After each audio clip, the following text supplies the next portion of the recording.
Bonjour, on va parler de ces types d'isolation propres au SQL Transaction. Le premier exemple est le read uncommitted qui provoque le problème du dirty read, ça veut dire données incorrectes. Dans la session numéro 1, un utilisateur est en train de sélectionner des données. Comme vous voyez, l'exécution nous donne les résultats suivants. Dans l'autre transaction, un autre utilisateur est en train de mettre à jour la même donnée.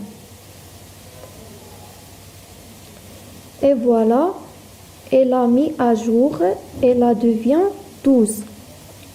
Maintenant, si on va faire un autre select dans la première session, on va trouver la nouvelle valeur.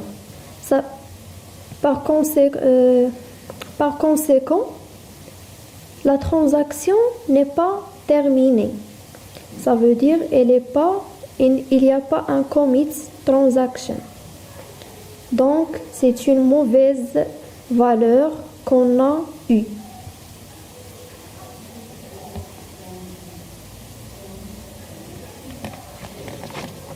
Passons au read committed. Le read committed va résoudre le problème de read committed, uncommitted. Car si une transaction est en cours, voilà, on a eu 12. Et si on va faire l'autre transaction,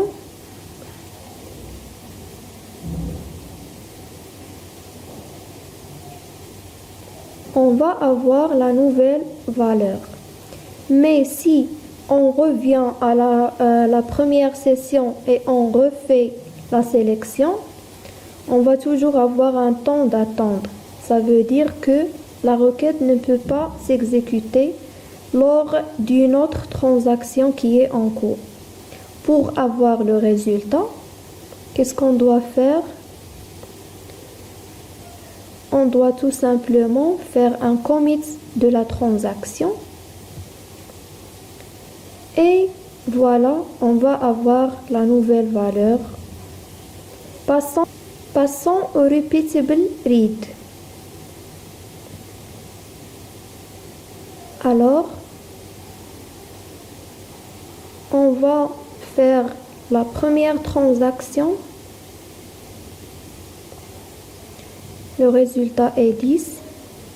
Dans l'autre session, on va faire une autre transaction de mise à jour avec son commit.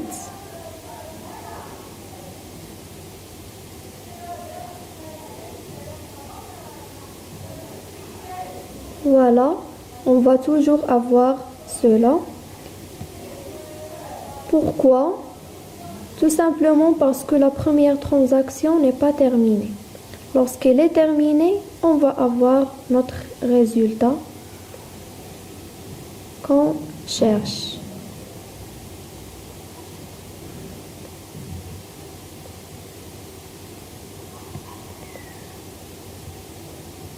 Passons aux sérialisations. On va exécuter une requête qui est sous forme de 2 selects et un temps d'attente. Lorsqu'on l'exécute, on a le temps et pendant ce temps, on va exécuter une autre transaction. Par conséquent, on ne peut pas accéder aux données car le sérialisable fait une méthode qui s'appelle locks.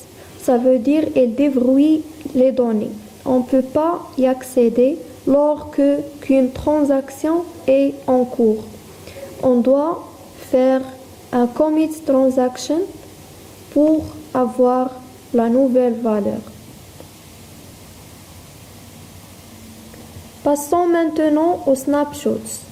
Les snapshots ont le même principe que le sérialisable, sauf que le snapshot utilise le mécanisme de versionning, ça veut dire une copie. Comme vous voyez, lorsqu'on a exécuté la requête de sélection, la valeur par défaut c'est 0. On le met en snapshot.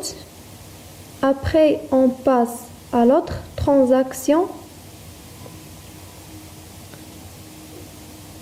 On passe à l'autre transaction et on fait notre update et notre select sans le commit, bien sûr.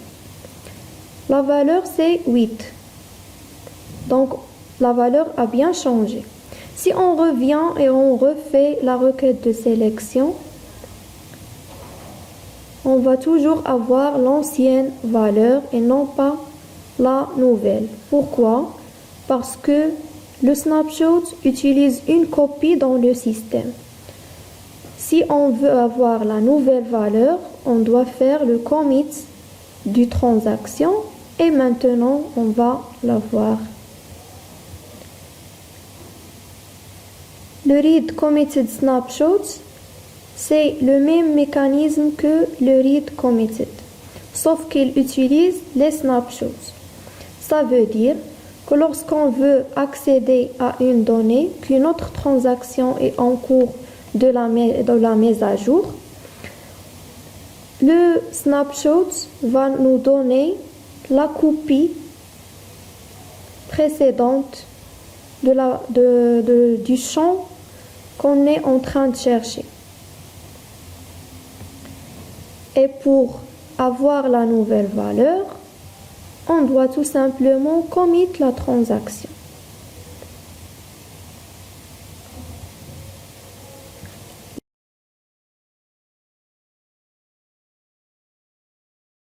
Le deadlock. Dans notre exemple, on va utiliser une base de données qui s'appelle deadlock, qui contient deux tables A et B. Chaque table contient deux colonnes ID et name. Voilà. Dans notre session, on va indiquer la base de données et on va faire la première transaction sur B. Et dans l'autre session, on va faire la deuxième transaction sur A.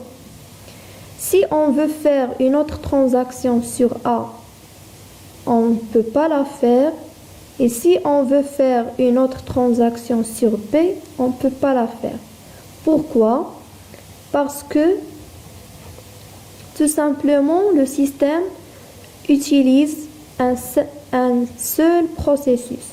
Et par conséquent, on va avoir ce message d'erreur qui signifie que le système a sacrifié d'une transaction pour qu'une autre travaille bien. Et voilà, la première est bien faite, or que la deuxième ne peut pas la faire. Et merci.